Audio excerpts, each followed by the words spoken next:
मार दूँ खाली बस तुम तो साहब बनाता रहूँ साहब। ये ऐतिहासिक मंदिर जो नदी के किनारे तो डूब गया था, अभी बाहर निकला हुआ है।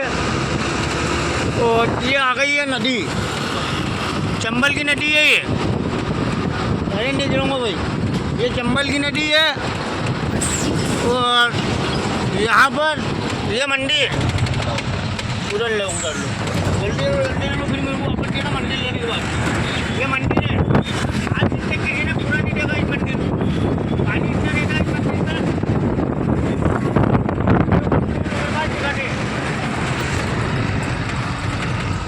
ये देखो ये ब्रिज और ये नदी रेलवे का ब्रिज, और वो देखो सामने पानी उतरता हुआ दिख रहा है आपको। बहुत ऊंडी नदी है ये भाई, ये भी सूखी पड़ी है। देखो चंबल नदी, और ये चंबल नदी का रोड है।